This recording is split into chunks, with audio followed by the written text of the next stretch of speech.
Estamos de volta com o programa Painel Livre, hoje falando de política, falando de programas, de ações políticas, de projetos políticos para o Vale do Jequitinhonha. Foi o primeiro bloco com a gente aqui, o senador Carlos Viana, que atendeu o nosso convite, ficamos sabendo da chegada dele a Diamantina, convidamos e ele prontamente nos atendeu e estamos aproveitando essa oportunidade para conversar um pouco sobre política. Senador, olha, a gente sabe que o Brasil está precisando realmente de reformas urgentes, principalmente a reforma tributária, que é muito importante para o nosso desenvolvimento. E a gente fica assistindo, pela mídia, pela grande imprensa, sendo aprovado fundo eleitoral, um arranjo na reforma eleitoral. Não tem coisa mais importante em Brasília do que discutir essas questões, nós não temos nada mais importante, não. Como é que você está vendo essa situação? Esse é um assunto que a gente precisa mesmo conversar sobre ele, porque fundo eleitoral, da maneira como foi aprovado, é um absurdo. Mas se você não aprova, eu sou vice-líder do governo. Se a gente não entrega uma votação como essa no momento que é pedido, trava-se todas as outras votações e não se consegue fazer absolutamente nada. E ali na questão do fundo eleitoral, foi feito, eu brinco que lá na política não tem inocente, não tem ninja, só tem ninja. Porque da maneira como foi feito o fundo eleitoral, não havia como o presidente cortar, a gente tirar do projeto, porque senão a gente derrubava toda a lei do orçamento e era exatamente o que a oposição queria. Porque se você não vota a lei do orçamento já no início do semestre, a chamada LOA acaba atrasando, depois a definição do orçamento vai para março do ano que vem é um ano eleitoral, o governo não consegue executar nada até o mês de junho. Ou seja, o jogo era colocar o fundo eleitoral de uma maneira tal que se o governo travasse, o governo travava o orçamento para 2022. Por aí as pessoas podem entender. Só que na hora do veto, o acordo era o presidente vai vetar. E ele foi vetado. Agora, nós da liderança vamos manter o veto, ou seja, nós vamos derrubar esse valor, mas os partidos é quem vão decidir, que a votação final é dos deputados. A reforma tributária, Marconi, você tem 27 estados com 27 legislações de ICMS diferentes. Você tem quase 6 mil municípios com legislações de ISSQN diferentes. Você tem o governo federal com uma carga tributária de uma maneira impressionante na dificuldade, uma Receita Federal que onde tem brecha, a Receita vai lá multar o empresário. Há pouco tempo nós tivemos que votar um projeto para definir o que é praça. A Receita começou a entender que praça era o Brasil todo. A lei específica do IPI dizia o seguinte, os valores são de acordo com a praça. Aí a Receita começou a multar as empresas, porque quem tinha uma filial no Nordeste ou no Sul do Brasil, que praticava lá um IPI diferente, dependendo do produto, a Receita dava multa. Aí nós tivemos que votar a definição de praça. Quer dizer, a gente acaba perdendo um tempo absurdo. Só que discutir uma reforma tributária envolve Estado não quer perder dinheiro, município não quer perder dinheiro, categorias que estão ali nos orçamentos, que têm os benefícios, não querem perder dinheiro. Todo mundo quer mudança, mas na hora de mudar, é sempre assim, tem que mudar em cima dos outros. Vou dar um exemplo rápido, uma polêmica que eu me envolvi. O ministro Guedes da Economia disse que poderia se taxar livros no Brasil. Nossa, virou uma celeuma. Taxar livro num país sem cultura, um país isso, um país aquilo. Aí eu fui para um debate e falei o seguinte, espera aí, não é que não vai taxar. O ministro é que está propondo uma alíquota única para todas as operações bancárias, para a gente poder desonerar o restante. Por quê? Quem é que compra livro no Brasil? É o pobre? Todas as vezes que vai se falar, se quer se defender um privilégio, usa-se o pobre como escudo. Ah, os pobres vão ser os mais sofredores. Peraí, quem compra livro no Brasil? É pobre? Quem tem lugar para guardar livro em casa são os pobres? Agora, o Brasil não taxa livro, e possivelmente não vai taxar, mas em compensação a gente taxa o arroz, o feijão, o macarrão, o sabonete, a gente taxa a pasta de dente. Será que a gente não poderia criar uma outra forma de tributação e desonerar os que ganham menos? Essa é a proposta. Agora, como fazer isso com 27 estados, cada um defendendo? São Paulo não quer perder, Minas Gerais já perdeu muito, a Bahia quer ganhar um pouco mais. É essa a dificuldade, Marconi, do parlamento. O governo decidiu, então, dividir a reforma tributária em 3 ou 4 etapas. Unificação de imposto, para dar o primeiro resultado. E ainda assim, a gente entrou numa crise política, institucional, discussões sobre assuntos que não interessam ao país de verdade, a questão de STF, a questão de outras questões, de liberdade, isso tudo gerou no país uma paralisia. Vem o 7 de setembro, senador, o que vai acontecer depois do 7 de setembro? Vai ser dia 8. Não, mas pode haver uma intervenção, não há intervenção nenhuma. Nós temos uma democracia sólida, nós temos as instituições que podem ter defeitos, mas funcionam. Não há espaço nenhum para se trabalhar fora da política, nós temos que ter maturidade para poder desenvolver soluções para o país. Mas a gente acaba perdendo tempo com debates que não são aqueles que a população precisa. Senador, falando ainda da reforma tributária, eu acompanhei dois projetos, né, que estavam tramitando, um na Câmara e um no Senado. E ambos eu não vi grandes avanços, continua taxando no consumo. E, logicamente, vai prejudicar aqueles menos favorecidos. Mas pelo menos eu vi que há uma simplificação de todo o processo, né? Eu acho que já é um avanço, já que a gente não vai conseguir melhorar grandes coisas.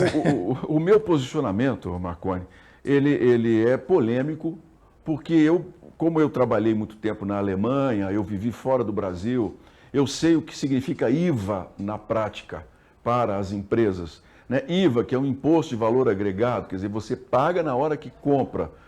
O Brasil tem um efeito cascata.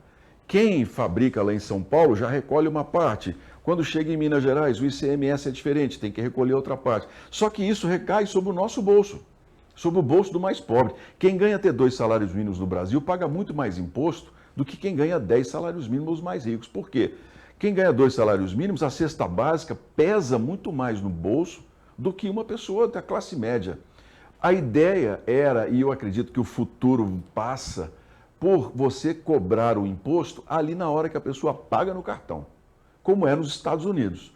Você chegou, tem lá uma alíquota que pode ser 12%, 14%, e a pessoa pôs o cartão, já vem na nota o imposto dela destacado como uma espécie de imposto único. No Brasil não é possível um imposto único, não há essa possibilidade, apesar de ser muito defendido. Mas quando a gente tentou fazer o imposto único, nós chegamos, sabe a quanto? A 38%. Então você imagine, na hora de fazer a compra, um imposto de 38%, uma coisa inimaginável. Então nós ainda vamos ter uma discussão muito mais ampla sobre isso. A União Europeia tem 27 estados, como nós temos 27 estados.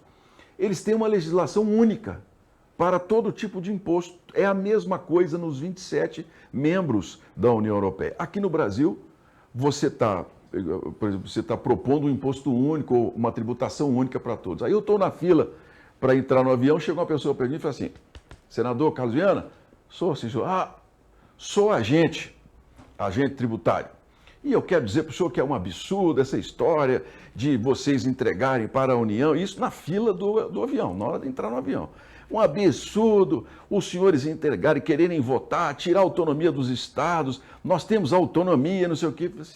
Tá bom, é a opinião do senhor, mas o senhor já pensou que se cada um continuar com a sua tributação, a gente vai continuar com a injustiça de não tributar os que ganham menos? Não, mas é outra forma, porque é uma discussão difícil demais, Marconi, que eu acredito, com sinceridade, esse governo não tem mais tempo para fazer. O atual governo, nós vamos ter que esperar as eleições do ano que vem. Isso é um assunto para um governo novo, que tome posse em janeiro e que, em março, no parlamento, já apresente uma nova proposta estudada e trabalhada. Senador, já que tocou aqui em governo, né, eu vou falar um pouquinho aqui sobre o seu posicionamento com relação ao governador Zema, né, politicamente falando. Sim. Pode vir a ser um concorrente dele no ano que vem? Como é que você avalia o atual governo? O atual governo está muito bem avaliado, porque, primeiro, não tem oposição, segundo, porque pegou a situação tão ruim que qualquer um que consiga ter a noção básica de administração teria bons números. Mas é bom a gente deixar claro que, por exemplo, na questão da pandemia, há uma corrente lá, e eu já vi muitos discursos dizendo: Minas enfrentou muito bem a pandemia. Enfrentou, porque nós no governo federal, e eu como bancada senador, votei 4 bilhões e 300 milhões de reais para os cofres do Estado.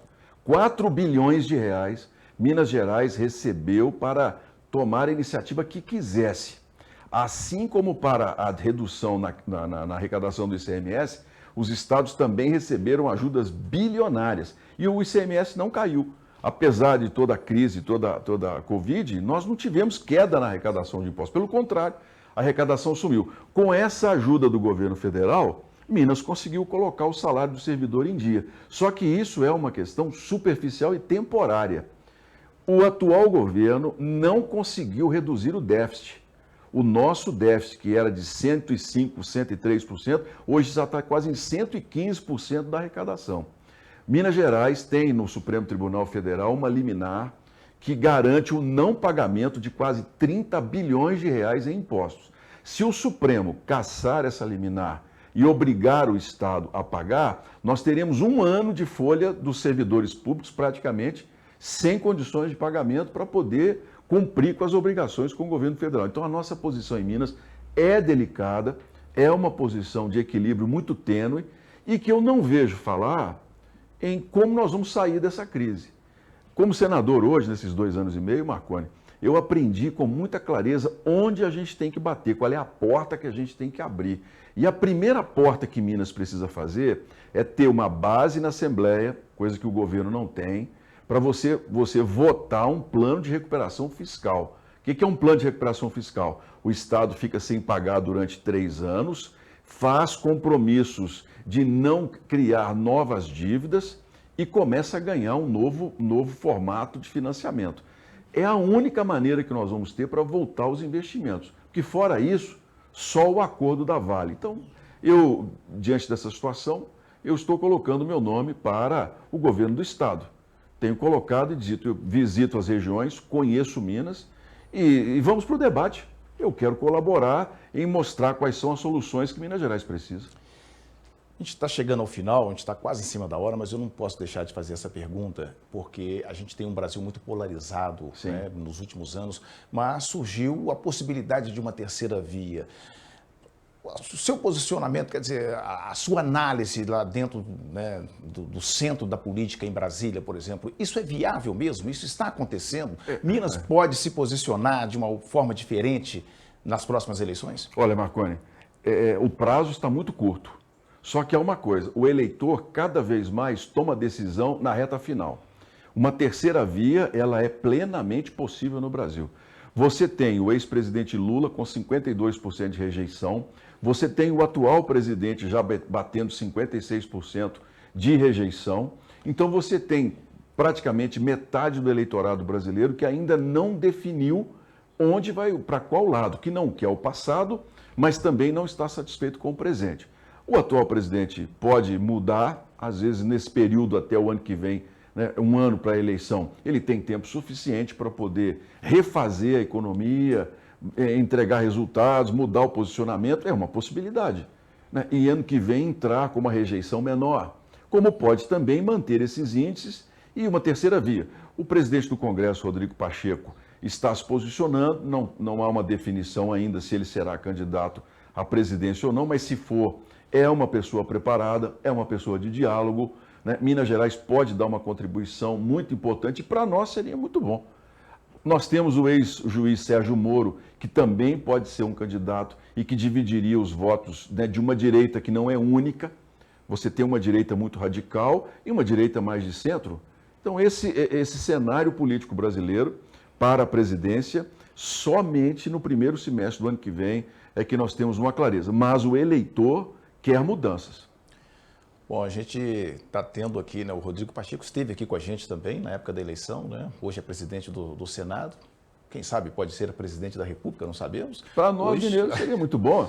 Hoje a gente está recebendo aqui o senador Carlos Viana, que poderá ser governador de Minas, quem sabe. Teremos nos nossos arquivos aqui esse momento. Foi um prazer recebê-lo, senador. Muito obrigado. Seja bem-vindo a Diamantina. Muito obrigado por atender o nosso convite. Obrigado, Viana, Marconi. Obrigado, Diamantina, a todo o Vale. E eu, com muita humildade, digo que aqui no Vale eu fui o 4º ou 6º mais votado em algumas cidades.